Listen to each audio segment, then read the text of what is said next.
नमः सिद्धेभ्यः। ओम जय मंगल भूदाडं विमलाडं डाडदंसडमयाडं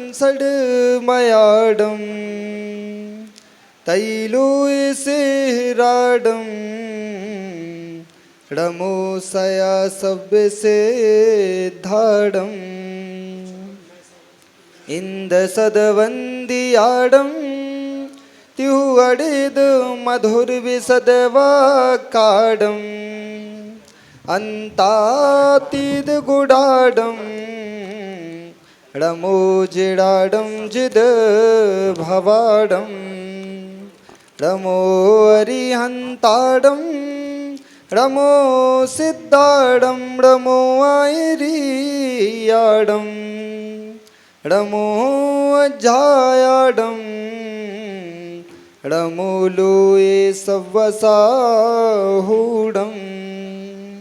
जय बोलो अनंतानंद परम सिद्ध भगवानी की, देवादिदेव 1008 चिंतामणि पार्श्वनाथ भगवानी की, अंतिम तीर्थेश भगवान वर्धमान स्वामी की, परम पूज गणाचार्य आचार्य भगवान विराग सागर जी महाराज की, परम पूज पट्टाचार्य आचार्य भगवान विशुद्ध सागर जी महाराज की, मुनि श्री सुप्रभ सागर जी महाराज की, मुनि श्री प्रणत सागर जी महाराज जी, शुल्लक जी को इच्छा में। भाव बंधुओं, अंतिम तीर्थेश भगवान वर्धमान स्वामी के शासन में हम सभी विराजते हैं। तीर्थंकर जिनेन्द्र की पीयूष देशना जिनेन्द्र वाणी मनीषियों जगत कल्याणी है। यह सर्वज्ञ शासन नमोस्तु शासन जयवंत हो बीतराग श्रवण संस्कृति। भगवत अरहत परमेश्वर तीर्थंकर जिनेश्वर देव ने जगती के संपूर्ण प्राणियों को वस्तु के वस्तुत्व का सत्यार्थ बोध प्रदान किया है। ज्ञानियों, यह जीव अनादिकाल से इस संसार में परिभ्रमण कर रहा है। कभी नरक जाता है, कभी तिर्यंच गति प्राप्त करता है, कभी मनुष्य गति प्राप्त करता है, कभी स्वर्ग जाता है, लेकिन बड़ा ही दुर्लभ इस चारों पर्याय में कोई पर्याय है, उसका नाम क्या है? मनुष्य पर्याय है। आप सोचते होगे कि देव पर्याय दुर्लभ है, लेकिन देव पर्याय दुर्लभ नहीं है। चारों गतियों में यदि कोई गति पाना दुर्लभ है तो उसका नाम है मनुष्य गति। क्यों? क्योंकि मनुष्य गति एक ऐसी गति है जिसको पाकर के जीव संयम को ग्रहण कर सकता है, और संयम को ग्रहण किए बिना कोई जीव अपना आत्म कल्याण नहीं कर सकता है। आचार्य भगवान कहा करते हैं कि हम मानते हैं कि सौधर्म कितना सौभाग्यशाली होता है जो तीर्थंकर भगवान के पंच कल्याणक महोत्सव मनाता है। और एक नहीं, सौधर्म इंद्र इतना सौभाग्यशाली होता है कि एक साथ कितने 170 तीर्थंकर भगवान के पंच कल्याणक महोत्सव मना सकता है। उसके पास इतनी सामर्थ्य है। और भगवान अजितनाथ स्वामी के शासन काल में वेदेय क्षेत्र में एक साथ 170 तीर्थंकर विद्यमान थे। तो लेकिन सौधर्मेंद्र सौभाग्यशाली तो है, पर आचार्य भगवान कहा करते हैं मनुष्य कुल में जन्मा एक छोटा सा बच्चा, उसने यदि रात्रि भोजन का त्याग कर दिया तो सौधर्मेंद्र भी उससे छोटा हो गया।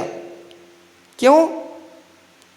सौधर्मेंद्र रात्रि भोजन का त्याग नहीं कर सकता है क्योंकि देव पर्याय में संयम है ही नहीं। और मनुष्य गति पाकर एक बच्चे ने भी रात्रि भोजन त्याग कर दिया तो वो उससे भी अच्छा हो गया। और हम तो जैन कुल में जन्मे, हमें तो जन्म से ही सिखाया जाता क्या? 3 हमारे गुण हैं जैनों के। कौन कौन से? हम रात्रि भोजन नहीं करते, ये हमारी पहचान है जो हम खो रहे हैं आज। जैन होने के नाते हमें ये 3 चीज हमेशा पालन करना चाहिए। जो सच्चा जैन होगा वो रात्रि भोजन नहीं करेगा, प्रतिदिन जिनेंद्र प्रभु के दर्शन करेगा और पानी छानकर पिएगा। अब आप सोचो ये लक्षण हमारे अंदर हैं क्या? यदि हैं तो ही आप जैन हो, नहीं तो मात्र लिखने के जैन हो। लिख लिया जैन, लिखने मात्र से जैन नहीं हो जाओगे। और आचार्य भगवान कहते हैं कि धर्म की प्रभावना बहुत बड़े बड़े ढोल बजाने की जरूरत नहीं है, छोटी छोटी आप अपनी क्रिया से धर्म की प्रभावना कर सकते हो। आप सफ़र कर रहे थे, कहीं जा रहे थे और अपने घर से निकले जैसे ही, तो अपने घर से भोजन का टिफिन लगाकर निकले। क्यों? क्योंकि आप रात को नहीं खाते हो और आप ट्रेन में सफ़र कर रहे थे और जैसे ही शाम को 5 बजे और आपने अपना भोजन का डिब्बा निकाला और भोजन करना प्रारंभ कर दिया। अब आप ही बताओ, आसपास जितने लोग बैठे होंगे ना, वो समझ जाएंगे कि जो अभी शाम को भोजन कर रहा है वो कौन होगा। आपके साथ कभी घटित भी हुआ होगा। यदि आप शाम को भोजन करते हो तो लोग पूछ लेते, क्या भैया आप जैन हो? मतलब तुमने जैन धर्म की प्रभावना करने के लिए कुछ नहीं किया, ना ढोल बजाए, ना नगाड़े बजाए, ना आपका पैसा खर्च हुआ, लेकिन वहाँ भी आपने जैन धर्म की प्रभावना कर दी। आप घर से निकले और पानी आपको पीना था, प्यास लगी थी और आपने भी बिसलरी की बोतल ली और पी लिया, तो कौन कहेगा कि आप जैन हो? कोई कहेगा? लेकिन आपने नल में गए और वहाँ छन्ना लगाकर पानी छाना बोतल में और उसको पिया, तो लोग समझ जाएंगे कि तुम कौन हो? जैन हो। ये हमारी पहचान है। पहले लोग होते थे घर से बाहर निकलते थे तो भगवान की व्यापार करने भी जाते थे, तो जिनेंद्र प्रभु की प्रतिमा लेकर जाते थे, क्योंकि बिना दर्शन के भोजन नहीं करते थे। और आप क्या करते हो? सुबह उठते तभी हो जब चाय बना देती है माँ, बच्चे तब उठते हैं आज के ज़माने में। माँ कहती बेटा चाय बन गई, तब उठ जाता है वो, और यदि चाय नहीं बनी तभी और सो लेता है। मतलब दिन की शुरुआत किससे कर रहा वो? भोजन से। जबकि दिन की शुरुआत किससे करनी चाहिए? जिनेंद्र प्रभु के दर्शन से। तो आप लोग बहुत सौभाग्यशाली हो कि अभी 5 दिन आप भगवान का पंच कल्याणक महामहोत्सव मना रहे हो। और इसलिए मना रहे हैं कि भगवान, हम आज आपका महोत्सव मना रहे हैं, कल हमारा भी मनाया जाए, कि आपको भगवान के ही मनाते रहना है। ऐसी भावना है कि हमारा भी पंच कल्याणक महोत्सव हो कि नहीं है? है सबके मन में ऐसी भावना? आज हम भगवान का मनाएं और ऐसी भावना भाएं कि भगवान एक दिन हमारा भी पंच कल्याणक महामहोत्सव मनाया जाए, तब तो हमारा पंच कल्याणक महोत्सव मनाना सार्थक है। अब मना कौन पाएगा? तो घर में बैठे बैठे मनुष्य पर्याय में यदि भगवान बनना है तो दिगंबर मुनि बने बिना कोई भी मोक्ष नहीं जा सकता। हमारे पूर्वाचार्यों ने कहा, रवि सिज्जैवत धरो जिड़ सासड़े भी हुई ते थैरो, रग्गो विमोक मग्गो शेषा उमग गया सब्बे। कि जिन शासन में तीर्थंकर भगवान ही क्यों नहीं हो, लेकिन नग्नत्व धारण करे बिना, दिगंबरत्व धारण करे बिना किसी भी जीव को सिद्धि की प्राप्ति नहीं हो सकती। तो हमारा सौभाग्य तो ये भी, ये मानो आप कि पंचम कुल में जन्मे, पंचम काल में जन्मे, लेकिन साक्षात भगवान के दर्शन तो नहीं हो रहे। लेकिन इस कलिकाल पंचम काल में चलते फिरते भगवान यदि कोई है तो कौन है? ऐसे दिगंबर मुनि के दर्शन हमें हो रहे। यही हमारे जीवन का परम सौभाग्य है। एक एक छोटे छोटे गांव में मुनियों का विहार होता है, ये भारत भूमि का सौभाग्य है। आज आप देखो विदेशों में कैसी लड़ाई मची, लोग मार रहे एक दूसरे को, लेकिन भारत भूमि में आज भी आप लोग सौभाग्यशाली हो कि जहाँ लोग लड़ रहे हैं वहाँ हम क्या कर रहे हैं? प्रभु का पंच कल्याणक महामहोत्सव मना रहे हैं, मुनियों के दर्शन का सौभाग्य पा रहे हैं। तो ये भी हमें अपने जीवन में आनंदित होना चाहिए। और जो आपको धर्म में लगाए, ऐसे लोग बहुत सारे मिले होंगे आपको कि चलो भैया आज पार्टी है, होटल में भोजन खिलाएंगे, चलो आज घूमने चलते कहीं इधर कहीं उधर, ऐसे बहुत सारे लोग मिले होंगे। लेकिन ऐसे लोग बहुत कम मिले होंगे कि चलो पंच कल्याणक महोत्सव हो रहा है, भगवान के पंच कल्याणक महोत्सव मनाने चले। दो चीज है जीवन में, आचार्य भगवान कहते हैं कि दो चीज हमेशा याद रखना, कि एक होता है तुम्हारे अनुकूल, लगता है कि अनुकूल है, जैसे आपको सुबह सुबह कोई आए और कहे चलो भैया तुम्हें नाश्ता कराने ले चलता हूँ, तो तुम्हें कैसा लगेगा, कितना अच्छा आदमी मुझे नाश्ता करने ले जा रहा है।